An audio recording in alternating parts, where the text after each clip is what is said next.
Bismillahirrahmanirrahim. Assalamualaikum warahmatullahi wabarakatuh. Alhamdulillah nahmaduhu wa nasta'inuhu wa nastaghfiruh wa na'udzubillahi min syururi anfusina wa min sayyiati a'malina may yahdihillahu fala mudilla lahu wa may yudlil fala hadiyalah. Asyhadu an la ilaha illallah wa asyhadu anna Muhammadar Rasulullah la nabiyya wa rasul amma ba'du. Teman-teman, insya Allah di sini kita akan mereview bersama-sama bagi yang sudah pernah mendengar dan sudah pernah mengetahui dan pernah belajar gitu ya. Dan kita akan belajar bersama bagi teman-teman semua yang baru pertama kali mendengar. Nah, pada kesempatan kali ini kita akan membahas salah satu bab pembahasan pada ilmu nahwu, yaitu inna wa akhwatuha. Pada kesempatan kali ini kita akan menggunakan referensi atau bukunya Nahwu At-Tatbiki karya Syekh Khalid bin Abdul Aziz ya teman-teman. Nah, kita udah sering banget ya dengar tentang inna wa akhwatuha bagi yang sudah pernah mendengar ya, dan bagi yang baru pertama kali mendengar maka kita akan belajar bersama-sama. Apa sih inna wa akhwatuha itu? Inna wa akhwatuha itu adalah salah satu amil bagi isim ya teman-teman. Jadi inna wa akhwatuha ini dia itu bekerja akan berefek kepada isim. Nah, apa aja sih huruf-huruf inna wa akhwatuha? Nah, aku punya nyanyian nih biar kita gampang ya hafalnya. Kayak gini teman-teman. Bismillahirrahmanirrahim. Inna anna lakinna laita la'ala ka'anna lanafiyah lil jinsi harapna sop namanya. Nah, itu teman-teman, jadi huruf-huruf inna wa akhwatuha, inna dan teman-temannya ya. Aku ulang sekali lagi ya. Bismillahirrahmanirrahim. Inna anna lakinna laita la'ala ka'anna lanafiyah lil jinsi harapna sop namanya. Oke, berarti nanti tinggal teman-teman denger-dengerin aja lagi ya. Nah, huruf nasab itu kita udah sering dengar ya rumusnya, yaitu tansibul isma wa tarfa'ul khabar. Apa sih tansibul isma wa tarfa'ul khabar itu? Nah, jadi inna itu kerjanya itu menasobkan isim dan merofakkan khobar, atau inna itu nanti dia akan harokat isim atau si pelakunya itu menjadi harokat fathah, dan khobarnya gimana sih si pelakunya itu gitu kan, khobarnya itu dia akan berharokat domah gitu ya, gara-gara ada si inna ini gitu ya. Nah, contoh-contoh di dalam Al-Qur'annya nih teman-teman. Oh iya, sebelumnya kita akan mencari tahu dulu ada berapa jenis khobar sih di inna ini gitu ya. Nah, di sini aku udah buat sedikit tulisan ya, kelihatan ya teman-teman. Nah, di sini kita menggunakan contoh-contoh dari dalil-dalil Al-Qur'an. Nih, yang pertama itu ada khobar mufrad ya teman-teman. Nah, khobar mufrad ini dia itu yang si khobarnya itu tidak berbentuk jumlah ataupun syibhul jumlah. Nah, kayak gimana sih? Contoh simpelnya dulu ya. Inna wa akhwatuha itu kayak gini. Contoh jumlah inna ya teman-teman. Innallaha sami'un alim. Nah, inna Allah, setelah inna itu kan ada Allah. Nah, dia menjadi isimnya inna ya teman-teman. Makanya dia berharokat fathah. Innallaha, ya kan? Innallaha sami'un alim. Allah itu kayak gimana sih? Sesungguhnya Allah tuh kayak gimana gitu ya. Khobarnya Allah itu ternyata Allah itu sami'un alim gitu ya. Allah itu maha mendengar dan maha mengetahui. Nah, khobar bagi isim inna atau bagi Allah ternyata sami'un alim, dia itu menjadi rofa gitu ya, karena khobarnya inna. Nah, jenis-jenis khobar di inna ini ada 3 ya teman-teman. Yang pertama mufrad, berarti dia itu bentuknya tunggal, isim tunggal, dia bukan dalam bentuk jumlah ataupun syibul jumlah. Terus ada yang kedua itu jumlah, ada jumlah fi'liyah dan jumlah ismiyah, dan juga syibul jumlah. Syibul jumlah ini bisa berbentuk jar, juga majrur. Nah, yang pertama dulu nih ya, teman-teman, kita belajar pelan-pelan aja. Yang pertama yaitu khobar mufrad ya teman-teman. Khobar mufrad itu berarti dia isimnya tunggal, kayak innallaha, sesungguhnya Allah, sami'un alim. Sami'un itu kan dia isim tunggal, Allah maha mendengar. Innal baita, sesungguhnya rumah, innal baita jamilun, sesungguhnya rumah itu cantik. Karena kalau dalam Al-Quran ada nih contohnya ya teman-teman. Inna Muhammadan mujtahidun. Ini yang contoh di dalam kitab ya teman-teman. Inna Muhammadan mujtahidun, sesungguhnya Muhammad adalah seorang anak yang bersungguh-sungguh.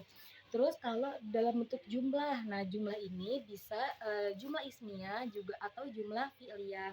Misalnya contohnya ya, inna Muhammadan, sesungguhnya Muhammad abuhu karimun, ayahnya seorang yang mulia. Nah abuhu karimun ini kan dia jumlah ya teman-teman, jumlah ismiyah, abuhu diawali oleh isim. Nah abuhu di sini dia dalam bentuk rofa ya teman-teman, dia isim apa isim dan apa namanya berirob rofa karena khobarnya inna.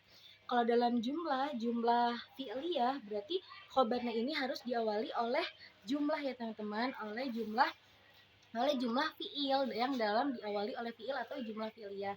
Kalau di sini di dalam kitab itu contohnya inna Muhammadan yuhibbul ilma.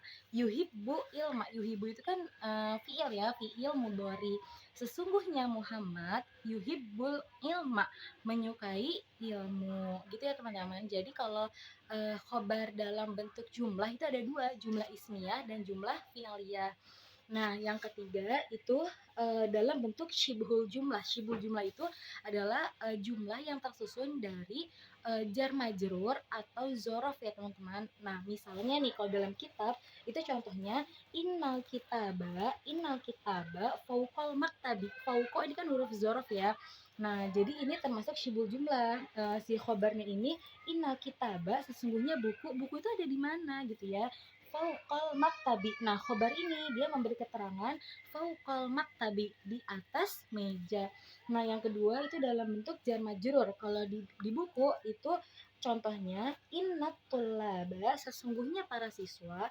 Sesungguhnya para siswa itu apa gitu ya. Nah, khobar ini memberi keterangan fil fasli, di dalam kelas. Nah, ini jadi si khobarnya dalam bentuk jumlah syibul jumlah jar majrur. Jar itu kan fi itu kan huruf jar. Fasli itu jadi majrur fil fasli. Yang tadi fauqal maktabi itu dia dari zorof ya teman-teman. Nah ada juga nih contoh-contoh dari dalil-dalil Al-Qur'annya. Oh ini contoh-contoh dari dalil Al-Qur'annya ya teman-teman. Nah ini dia.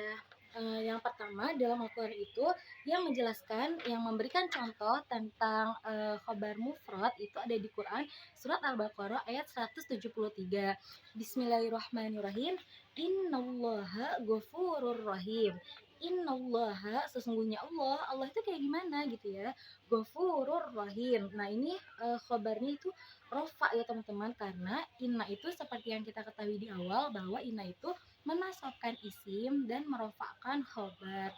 Innallaha ghafurur rahim, sesungguhnya Allah maha pengampun lagi maha penyayang. Nah ini dalam bentuk khobar mufrad ya teman-teman, karena ini khobar ini isim tunggal, ghafurur rahim.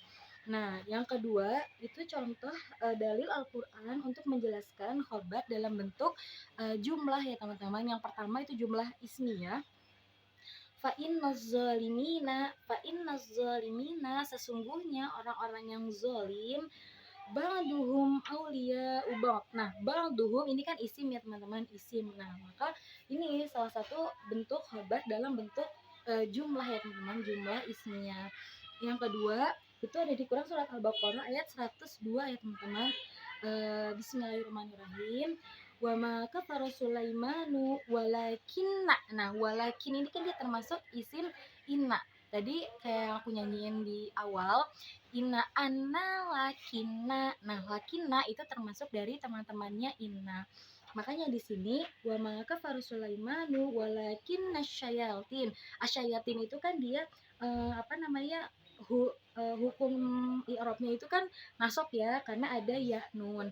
Walakin nasyayatin, akan tetapi setannya kenapa gitu ya, kafaru, mereka apa namanya, berdusta ya, atau kufur gitu ya. Nah ini kafaru itu kan dia fiil madi ya teman-teman, fiil madi.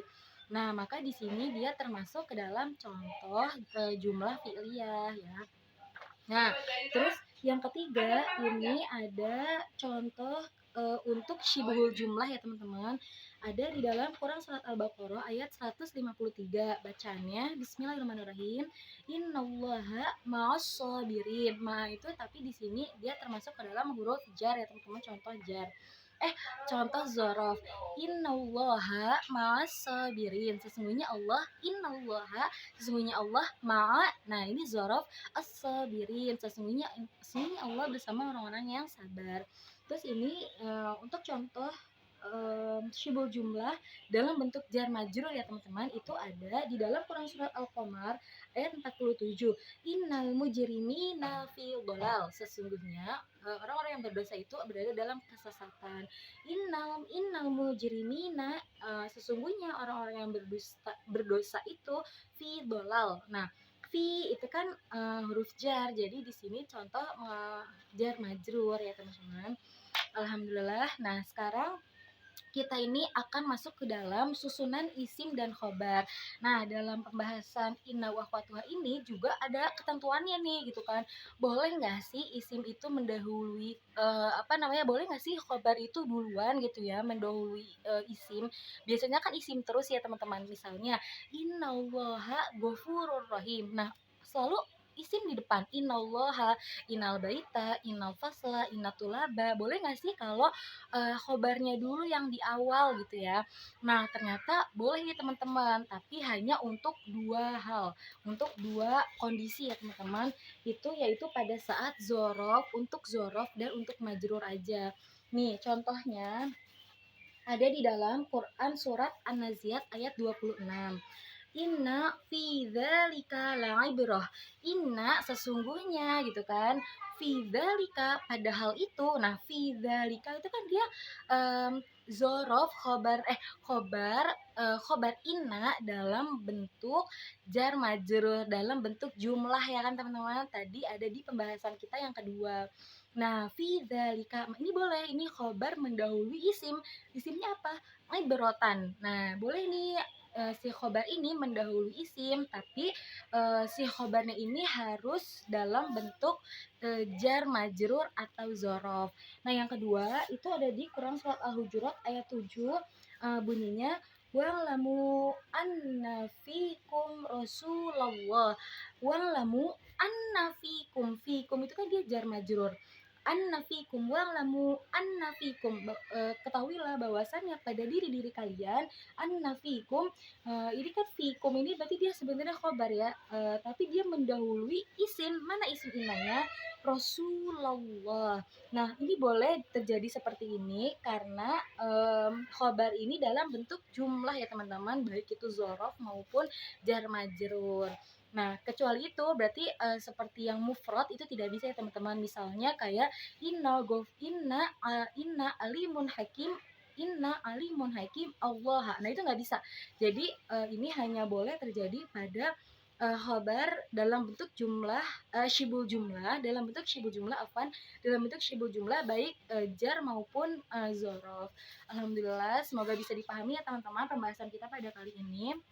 Jika ada kesalahan, saya mohon maaf. Oh ya, saya belum perkenalan ya. Saya Fahma Fatimah Zahra dari mahasiswi jurusan Bahasa dan Sastra Arab semester 4, dan saya melakukan video ini untuk memenuhi tugas Nahwu yang dibimbing oleh Pak Am Syaiful Mila. Kritik saran sangat saya harapkan karena saya menyadari banyak sekali kekurangan dari video yang saya buat ini. Tapi semoga video yang saya buat ini bisa membantu pembelajaran teman-teman semua ya. Syukron. Wassalamualaikum warahmatullahi wabarakatuh.